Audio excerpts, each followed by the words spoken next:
Paano kung may nakatagpo ka na isang video sa internet na nakakakilala sa iyo? Isang video na alam ang iyong pangalan, alam kung nasaan ka, at nakikipag-usap sa iyo.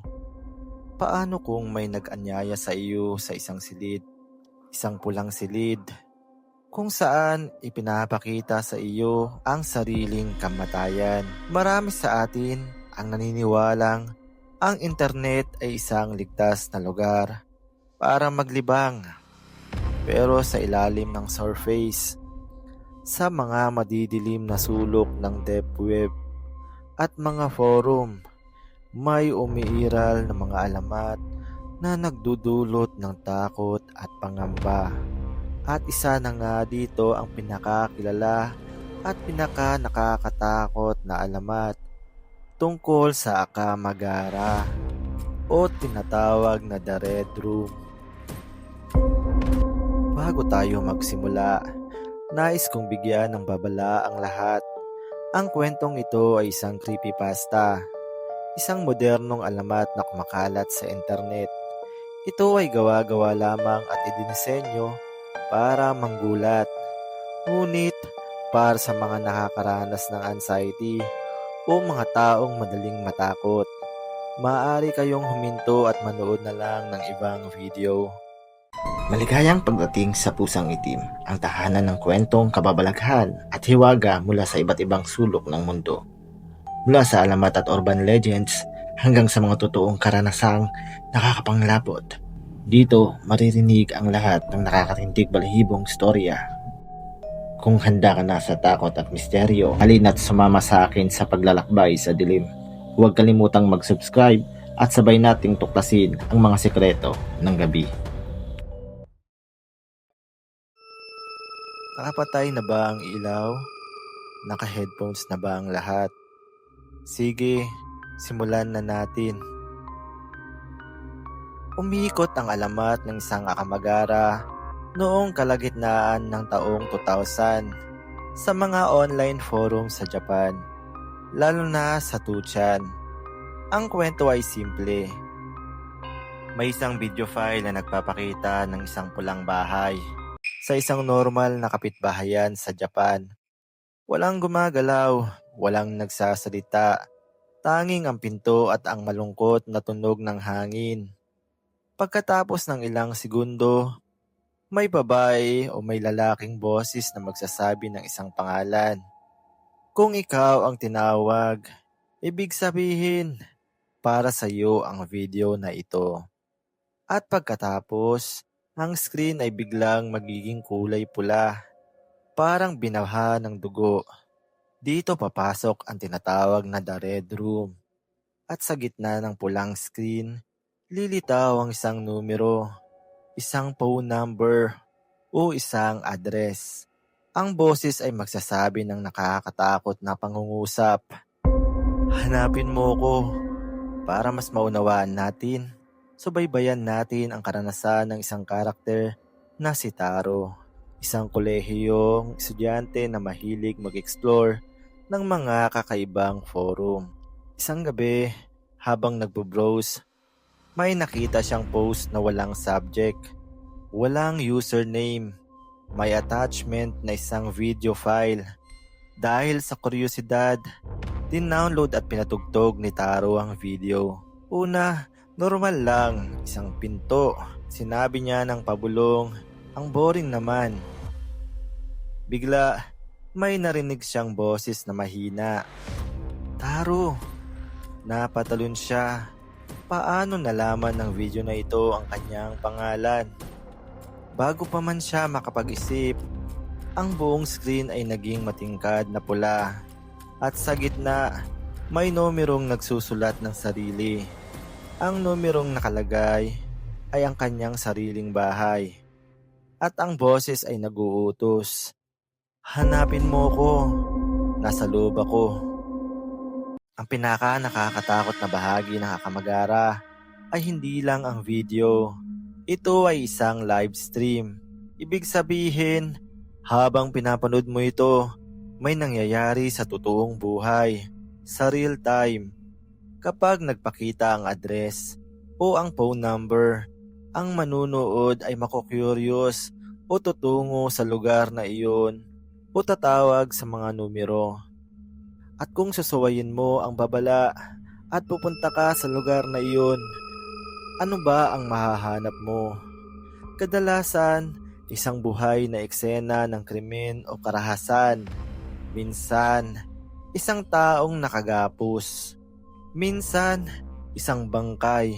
At ang pinakamalala, ang makita mo sa loob ng silid o bahay na iyon ay eksakto kung ano ang ipinakita ng pulang screen. Parang ang video ay isang portal o isang live na kable na nag-uugnay sa iyong screen sa isang totoong pangyayari. At ang nilalang o taong nasa kabilang side ay alam niyang pinanunood mo siya. Balik tayo kay Taro. Natakot si Taro, pero na-curious siya. Tinawagan niya ang numero. May sumagot at iyon ang kanyang sariling boses. Taro, bakit mo ako tinatawagan? Nandito na ako sa labas ng pinto mo. Biglang may kumatok sa kanyang kwarto. Tumigil ang kanyang puso. Lumapit siya sa pinto at dahan-dahang nagbukas. At doon sa hallway, nakita niya ang kanyang sarili. Nakangiti ng isang hindi natural na ngiti. Hawak ang isang kutsilyo. Ito ang sikreto ng Akamagara. Hindi lang ito nagpapakita ng iyong kamatayan. Ito ay naghahatid ng iyong doppelganger, ng iyong sarili mula sa ibang dimensyon para kitilin ang iyong buhay. Marami ang nakiklaim na na-encounter na ito. Narito ang ilang mga testimonya na kumalat sa online. Itago na lang natin sa pangalang Maria, isang call center agent sa Pilipinas. Nakatanggap ng isang kakaibang link mula sa isang anonymous na caller. Pinatugtog niya, narinig niya ang kanyang pangalan. Nagpanik siya. Kinabukasan, may nakita siyang pulang marka sa kanyang braso. Araw-araw, lumalaki ang pulang marka. Parang dinudugtungan. Pagkatapos ng isang linggo, namatay siya sa kanyang tulugan. Wala nang dugo sa katawan.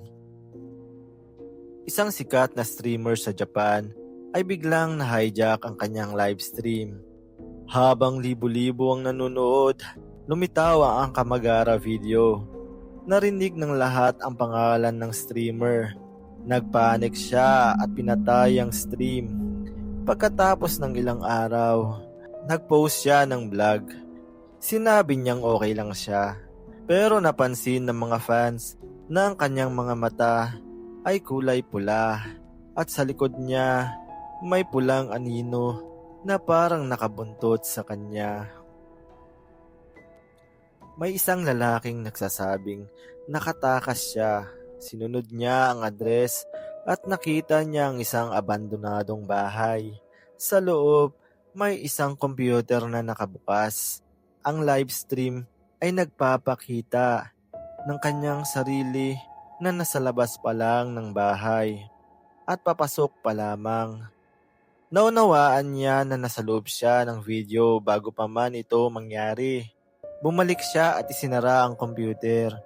Ngunit hanggang ngayon, naniniwala siyang may nilalang pa rin na nagmamasid sa kanya. Bakit ba nakakatakot ang Akamagara?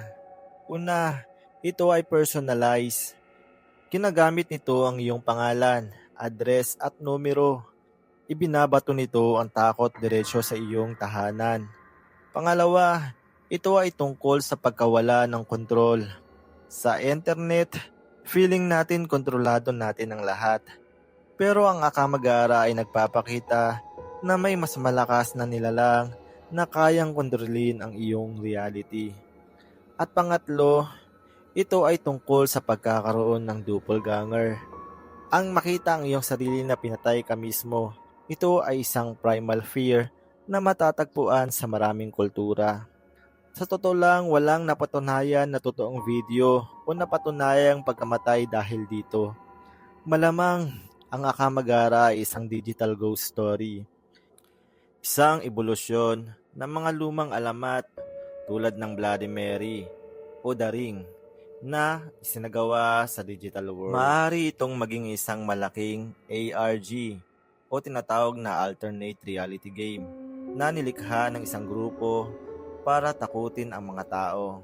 O kaya naman isang virus o malware na nangungulikta ng iyong personal na impormasyon at gumagamit ng AI para takutin ka. Kaya ang Akamagara ba ay totoo? Walang makakapagsabi ng may katiyakan, ngunit ang takot na dala nito ay tunay. Ito ay isang malinaw na paalala. Sa digital world, ang privacy at seguridad ay mahalaga. Huwag i-click ang mga kakaibang link. Huwag paglaruan ang mga bagay na hindi mo kilala. Ang internet ay parang malaking karagatan. May magagandang isda at koral. Ngunit meron ding mga malalalim, madidilim na parte kung saan nakatago ang mga halimaw na hindi natin nakikita. At kung sakaling makatanggap ka ng video na may pulang silid at marinig mo ang iyong pangalan, isara mo agad. Huwag mong subukang hanapin kung sino man iyon. Dahil baka hanapin ka niya pabalik. Mag-iingat sa mga pinapanood mo, lalo na ngayong gabi. Baka may nanonood din sa iyo mula sa kabilang screen.